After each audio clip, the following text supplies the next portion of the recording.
Hi, hello, namaste, hearty, welcome to yet another interesting iLead tax talks on the PFIC series. Such a joy to see you all, and such a joy to notice so much response, from each one of you. So, if you have been following, our last two videos in PFIC 1, I explained why Indian mutual funds become PFICs in the USA. In PFIC 2, I showed how Section 1291 can eliminate capital gain benefits and create a tax havoc.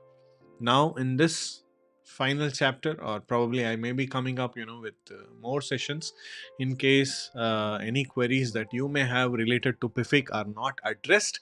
I may come up with more sessions on this, but as of now, uh, I consider this, as the final chapter to bring clarity, on this particular topic. So, in this PFIC 3, I'll be explaining you the difference between FBAR, that is FinCEN 114, FATCA, that is Form 8938, and then PFIC, Form 8621. And when you must file all these three forms, should you?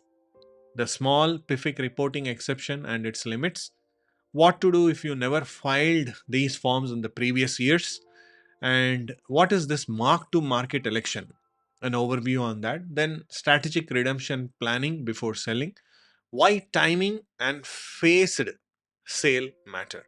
So if you are an NRI holding Indian mutual funds in the USA, do not redeem without understanding your compliance and tax exposure. That's why I very strongly encourage clients, wherever you file with, whoever you file with, or wherever you file from, make sure that you plan your taxes, especially if you're somebody making at least $10,000 a month. You should spend a little money on planning. I would not call it a spending, I would rather call it as investment, because it's a return. Now, Indian mutual funds, they are not illegal. Ignoring PFIC rules can be expensive. You ignore all these PFIC rules, then it will be expensive. So, as I always say, at iLead Tax LLC, we help you review your iLead, that is your income, liabilities, expenses, assets, and then dreams. Applies to everybody in every area of their expertise. So, review your iLead and stop filing annually and start planning monthly, quarterly, or half yearly at least. Okay, so PFIC is not about panic, but it's about planning. So don't panic, and whatever instructions I am giving you here, it is my little experience that I have for the last 22 years, and I hope it will help you, and your family also. Now let's begin. Chapter 3, Understanding Different Reporting Requirements. Now, as we enter Chapter 3, up to now we understood what PFIC is, why Section 1291 is harsh, real life case studies of Priya and Mohan. But here is where, confusion kind of peaks, like most NRIs, most of my clients also, they ask, I filed FBAR, Nanda. Isn't that enough? The answer is no. Even if you don't like it, the answer is no. Now, chapter 3, this particular series is about understanding the difference between FBAR, FATCA, and PFIC. Now, these are three completely different reporting systems. And misunderstanding this is the number one compliance mistake. Many clients think that, I have done this, no, that is enough. No, aisa kuch nahi hai. You have to do all the three if all three apply to you. Okay, and I will give you clarity on each of these forms today. Yeah, chalo. Let's go to the next slide. Let's see the next slide. Now here you see FBAR, FATCA and PFIC. Three different forms. These three reporting systems serve different purposes and they have different thresholds and are filed with different agencies. Have you getting it? You can zoom it or watch it in 1.25x speed if you feel I'm speaking slow or the speed is slow. I want to ensure that all my clients, they understand this, or even any general public also, if they're watching this video, they understand this. Many NRIs, they mistakenly believe that filing one form covers their obligations for the other two forms. This is incorrect and it can lead to significant compliance gaps. FinCEN 114, it reports foreign bank and financial accounts to the Financial Crimes Enforcement Network. FATCA Form 8938, it reports specified foreign financial assets along with your tax return filing, your Form 1040. And PFIC Form 8621, it reports and calculates tax on passive foreign investment company holdings, which I explained you what PFIC is in the last PFIC 2 session. Now, understanding the distinctions between these three forms is essential for complete compliance of the US Internal Revenue Code. Now, let's examine each one in detail. What is this FBAR? FBAR, it stands for Foreign Bank Account Report. It's an informational form that reports foreign bank and financial accounts to FinCEN, which is part of the US Department of Treasury, which is separate from the IRS. Now, purpose, it reports foreign bank accounts, not investment details or tax calculations. Threshold, it is required if aggregate value of all the foreign accounts exceed $10,000 at any point during the year. So if in your bank account you had like more than 9 lakhs, let's say, for ease of maths, let's take the exchange rate as 90 rupees. If you had more than 9 lakhs, or even if it is 8.5 lakhs, then you need to report the FBAR. Now, it is informational only. You got to understand that this is not a tax return, right? As you see, FBAR, Foreign Bank Account Report. It's a report. It's not a tax return. So do not calculate tax liability. It just simply discloses account existence and maximum values. IRS wants to ensure that the income that is there in these foreign financial accounts are the US generated incomes, or in case these are the incomes that you have in India or any other foreign country, they want to ensure that that foreign income is also reported on your US income tax return. Because in the last episode, we learned that when it comes to a US citizen, US national or a US resident, including green card holders and all, worldwide income will come to tax on their 1040, on their federal income tax return. So FBAR does not calculate or report taxes. It's purely a disclosure mechanism to help the government track foreign financial accounts held by US persons, which are who are like US citizens, US nations, and then US residents. Now, that was about FBAR. Now, what is FATCA? FATCA stands for Foreign Account Tax Compliance Act, Form 8938. A statement of specified foreign financial assets is filed as an attachment to your federal tax return, that is Form 1040. So, unlike FBAR, this form is filed directly with the IRS as part of your annual tax filing. FBAR is filed separately, but FATCA goes along with the tax return. Was that? FBAR is filed separately, whereas FATCA is filed along with the tax return. Now, what does this do? It reports foreign financial assets, like it is broader than the bank accounts. It includes investments, pension plans, insurance policies, and all. Now, it has higher thresholds. Now, filing requirements depend on the filing status and the residence also. As I said earlier, it is filed along with the tax return attached to Form 1040. Unlike FBAR, the Foreign Bank Accounting Report, this is FBAR, which is filed separately. This is filed along with your 1040. All of these three facts are clear to you. Now, let's look at the thresholds. FATCA thresholds that apply to the US residents or the people who qualify to file for FATCA.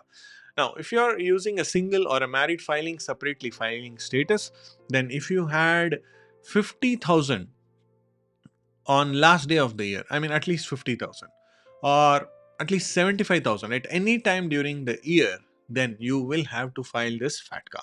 Now, if you are a married filing jointly person, using this particular filing status, then at least $100,000 on the last day of the year or $150,000 at any time during the year in all these, foreign financial assets, then you got to file for FATCA.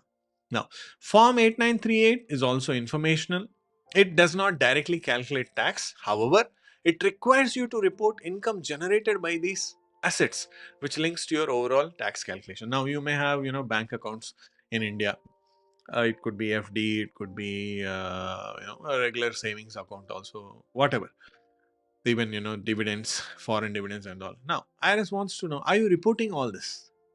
Is that foreign income getting reported?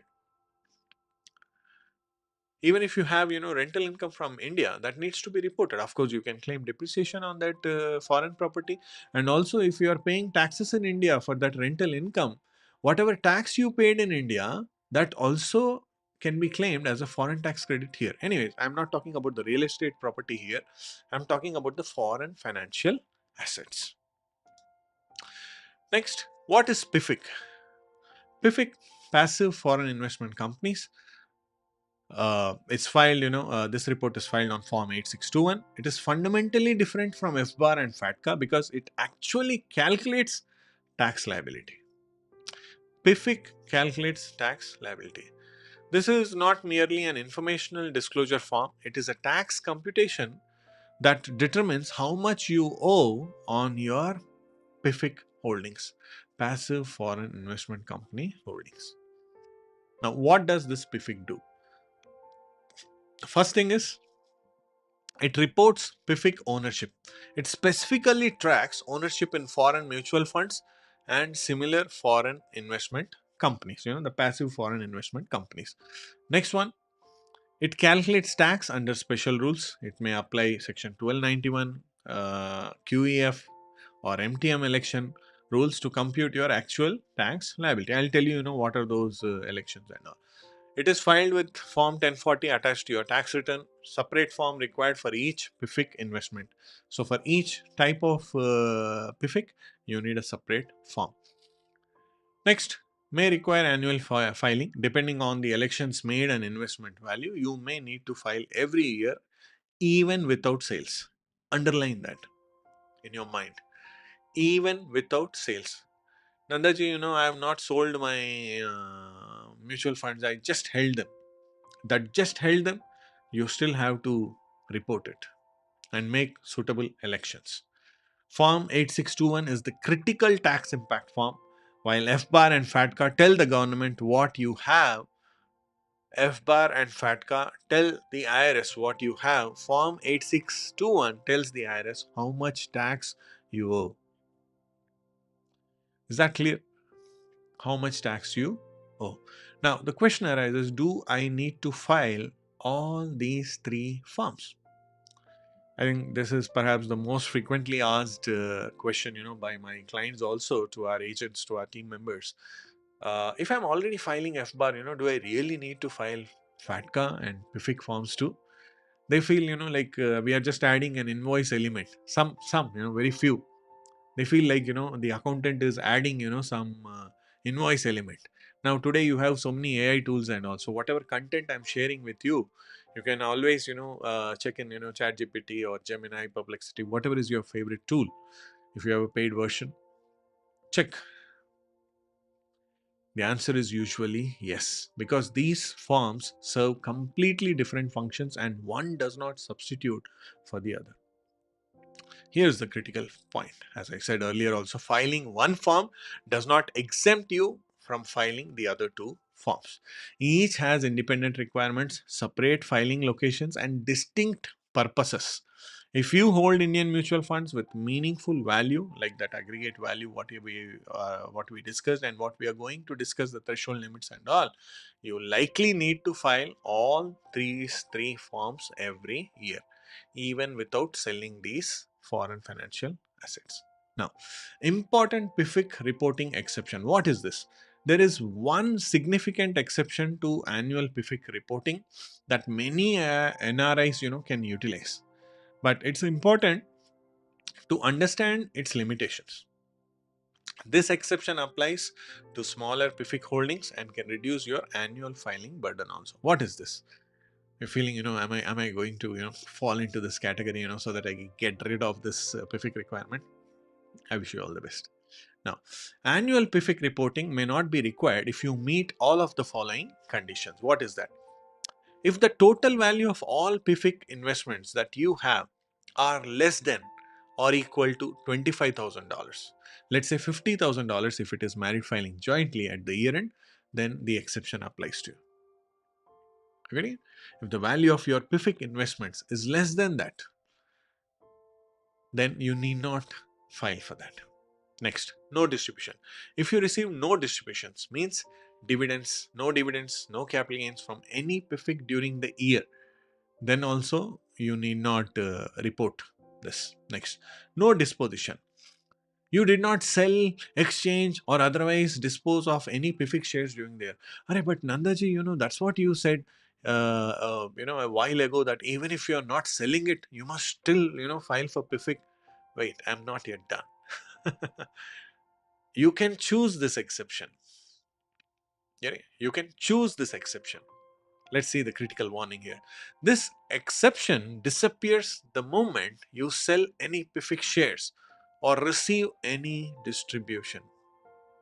Someday or the other, you have to sell them.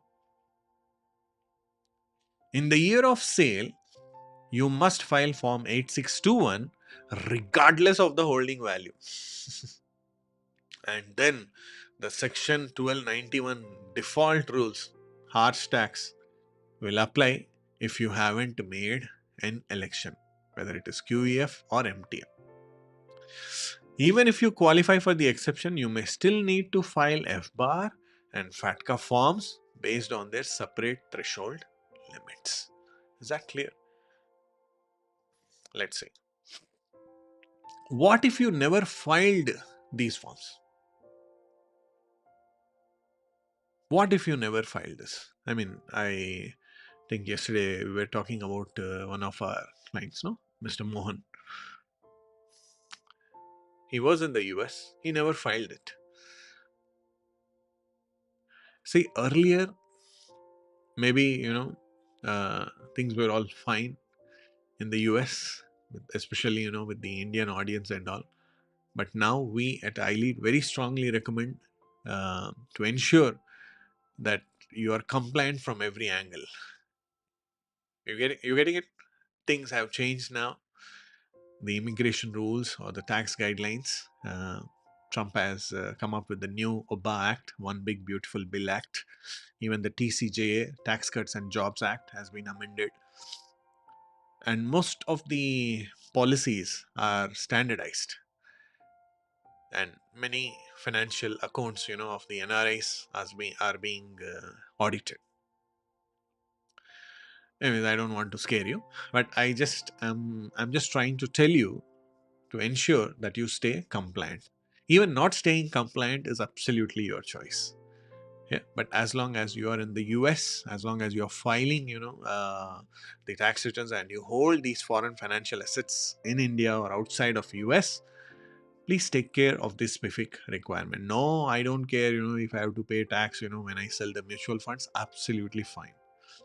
Interest आएगा, okay, fine. Interest बढ़ देंगे, absolutely fine. But it's our job that we tell you what's the worst that is going to happen if this compliance is not met. Yeah. Chalo. Discovering that you have missed several years of required reporting can be really overwhelming, but ignoring the problem will only make it worse. The IRS has programs and procedures specifically designed to help taxpayers correct past mistakes. Let's see the steps involved. First, evaluate your situation. Determine which forms you should have filed, calculate the threshold amounts for each year, and identify the extent of non-compliance. Which form did you miss? Okay, I have been filing FBAR and FATCA. I just missed PFIC. Praise God. It means it's good. It shows that you acted in good faith, only the PFIC was missing. Probably, you were not that serious, about this Indian mutual funds or the foreign mutual funds. That's okay, understandable. And you always reported any foreign interest, foreign dividend. Yeah, it means it's a clean return. Just, you have to cover up or, ensure compliance on this PFIC, that's all. So file missing FBARs in case, FBARs were missed. So FBAR can be filed separately for prior years also through the BSA filing systems. Include explanation for late filing. A proper accountant will tell you, what kind of explanation you should be giving there. Next, amend the tax returns. File Form 1040X for each year requiring correction. Attach Forms 8938 and 8621 as needed. Last one, consider voluntary disclosure. Do you want to get caught or you want to surrender? Simple. For significant non-compliance, formal voluntary disclosure programs may reduce penalties and eliminate criminal exposure also. Do you know that non-filing of FBAR, just FBAR alone, can have civil and criminal penalties? You can Google. I don't want to scare you. Proactive correction demonstrates good faith and typically results in better treatment than if the IRS discovers the non-compliance through other means. Don't wait for an audit notice. And if you are a client of iLead, even the other industry professionals know how much we educate our clients. We educate our clients, like the way I educate my students from iLead Tax Academy. So we make every effort to educate our client because an educated client is easy to serve and it's joyful to save also from any auditors in the future. Now, your selling strategy matters the most. Your selling strategy. Most people think of, selling it without even, having this kind of discussion and all. This is the most important slide if you are an investor. Never redeem blindly. Never redeem blindly. Before selling, always ask what is my current marginal tax bracket. If you don't understand these terms, schedule a call with me or schedule a call with your accountant. Understand what is my current marginal tax bracket. Can I face redemption? Should I evaluate the mark to market election? Can I time my income strategically? Once you sell, the tax event is locked. But before selling, you have absolute flexibility. Getting it? Current tax rate, phased redemption, MTM election, and then income timing. Never redeem blindly. Consult your tax accountant if he specializes in PFIC taxation before initiating any sale of foreign mutual fund units. Many accountants don't want to get into this because when you're talking all these rules, clients feel, some clients, they feel कि अरे भाई ये ज़्यादा charge करने के लिए, he's coming up with all these rules. If we are making this content and sharing it, on a public platform, ये पैसे कमाने के लिए नहीं है. This is not to make money. This is for you to save your immigration status and to remain compliant with the IRS guidelines. You can always know these information and look out for an accountant who can give you a better price. But many accountants don't want to offer this service. Many. Because they want to keep you happy. आपके कान खुश करने हैं उनको. Now, see, mark to market election. It's an alternative to the harsh section 1291 default rules. I'm sorry for the small text, but थोड़ा zoom करके देख लीजिएगा. and go first, by my voice. First listen to me. If you're driving and listening to this, or if you are in your gym and trying to listen to this, perfectly fine. Probably, you can take screenshots later, and wherever you have doubts, you can just upload it, to in your favorite AI tool, and then ask more questions. Or you can also, see our WhatsApp number here. You have my email address and all. You can always write to us or schedule a consultation, and I'll be happy to clarify you. Yeah. Chaliye. So it requires advanced planning and must be elected before it's needed. But it can dramatically reduce your tax burden on PFIC investments. Dramatically reduce. Okay. So what happens here is single taxation. Taxed once as ordinary income, no interest charges. As in 1291, harsh tax rules, there'll be only one single taxation. जो भी profit आया वो ordinary income and no interest charges, of the past years and all. Then maximum rate, जो भी top marginal rate is there, will be charged at that. But no gain spreading or compounding. Like what I told you, the gain will be spread for 6 years and all that, right? In the first episode or the second episode, we spoke about that, right? 6 years was 15,000, 25,000, something like that. We discussed something, right? So that spread will not be there. It will be only taxed as ordinary income only once, and no gain spreading or compounding. Okay, now how this MTM election works. First thing is annual deemed sale. You treat the PFIC as if you sold it on the last day of each tax year. Ready? You treat the PFIC as if you sold it on the last day of each tax year. Unrealized gains taxed. What is this? Pay a tax annually on paper gains, even without actual sales. Paper gains. Next, avoids section 1291. That's the biggest advantage. It eliminates that harsh gain spreading, interest charges, and then the complexity.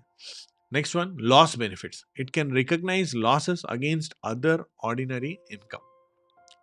In case you have sold it for loss, it can recognize losses against the against other ordinary income. So it can reduce it from your salary income also, your regular income. Ordinary income means your regular income, like earned income, like wages and all. Next, technical requirements. PFIC must be marketable stock, and election must be properly made and documented. MTM election is not automatic, and it requires professional guidance to implement correctly. It's particularly valuable when you have substantial unrealized gains and expect to hold the investment for several more years. Agreed? So how much did it increase in shares, in the value and things like that? So ensure you keep a note of that. MTM election, in short, it allows annual taxation of unrealized gains. So instead of 1291 spreading and interest charges, there are no interest penalty, no gain spreading. It's a clean structure. Okay. But it taxes unrealized gains annually. So it must be elected properly, and applies only if PFIC is marketable stock, like a mutual fund. Now, this slide, if you see, decision flow. What is this? This slide, kind of gives you a logical order. Are you US tax resident? Do you own Indian mutual funds? Are you above the threshold? Are you planning to sell? So do not skip these step, because PFIC compliance is sequential, not just emotional. So first thing is, are you planning to sell it soon? Next, is the value of your foreign financial account exceeding the reporting thresholds? And do you own Indian mutual funds? And then are you a US tax resident? So this flowchart, it gives you that sequential report that you should plan. Okay. And don't assume you're exempt without checking each threshold and requirement carefully. So be very, very careful about this. Next, key takeaways for NRIs. Key takeaways. per NRIs. PFIC classification, if you have been watching this, Section 1291 penalty, 3 separate forms, early reporting, and then strategic planning. PFIC classification, I told you already in the session 1. Indian mutual funds almost always qualify as PFICs under US tax law, triggering special reporting and taxation rules. Next, the default PFIC taxation method eliminates capital gain benefits, spreads gains across holding years, and adds interest charges. Then 3 separate forms I told you, FBAR, FATCA, PFIC. They serve different purposes. Filing one does not exempt you from filing the others. And reporting compliance issues before selling is always safer, lucrative, and provides more strategic options than discovering problems after sale. So, planning redemption timing, evaluating elections, and considering phase sales can dramatically reduce any kind of tax impact or tax burden. So, on a final note, PFIC is about planning, not panic. The PFIC rules can seem overwhelming at first, especially when you discover them after years of non-compliance. Nandaji, you never told me this. It's not about never telling you. Most of the clients, they don't tell us. Now, OBBA has come into picture, the TCJA has come into picture, and you know how the immigration policies, rules have also evolved or amended or updated, upgraded, right? So, we as your tax accountants, we very strongly recommend that you stay compliant. If you're not our client watching this from elsewhere, make sure you contact your tax accountant, talk to your CPA or enrolled agent, and get this done. No, you can always reach out to us. You see our contact information below, and we will be happy to offer you a consultation. Yeah. However, these rules are not designed to punish you for making legitimate investments in our own motherland. They exist to ensure proper taxation of foreign passive income for US tax residents. So what PFIC compliance means? First thing, following proper procedures, understanding what form to file and when to file them. I told you about those 3 forms, FBAR, FATCA, 8621. Next one, strategic timing, choosing the right moment to liquidate investments based on your overall tax situation. Okay, I sell off this big lot of investments now. Will my taxable income increase? Obviously, if your taxable income increases, then your tax liability also increases. So you got to take care of that.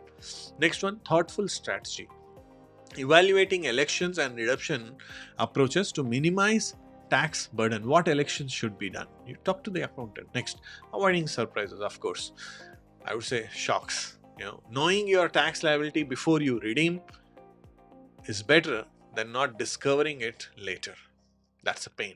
So Indian mutual funds are not illegal investments. If at all, these kind of articles or anything like that feels that, oh, maine kuch galat kar diya. No, they are not illegal investments at all. But ignoring PFIC rules can become very, very expensive for you. So the difference between a manageable tax outcome and a devastating one often comes down to whether you sought professional advice before selling, or you're taking some online articles or blogs, things like that. So take the time to understand your situation, evaluate your problem, and make informed decisions. And this is not something that you can ask AI and can get this done. You need a proper tax accountant for this. Yeah, I've been in the industry for the last 22 years, recommended in most of the companies as trusted tax advisor and also as a filing partner. So please do check the credentials of the accountant that you're filing your taxes with. Most of them are not CPAs or enrolled agents also. They're just running the show. So make sure you hire a licensed certified public accountant or a licensed enrolled agent. And enrolled agents are the highest, are the people who carry the highest credential from the Internal Revenue Service. Of course, tax attorneys and CPAs are nowhere less important.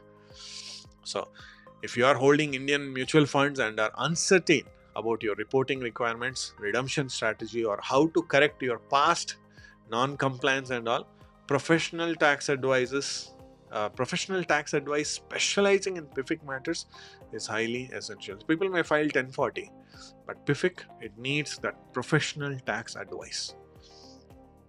Now, questions we can help you answer, like, do my investments qualify as PFICs and require Form 8621? What are my FBAR and FATCA reporting obligations should we file? How can I correct my past years of non-compliance? What is the optimal timing for redeeming my mutual funds? Should I make a mark-to-market election? And how can I minimize my overall tax liability? So don't let any kind of uncertainties that's currently happening prevent you from taking action.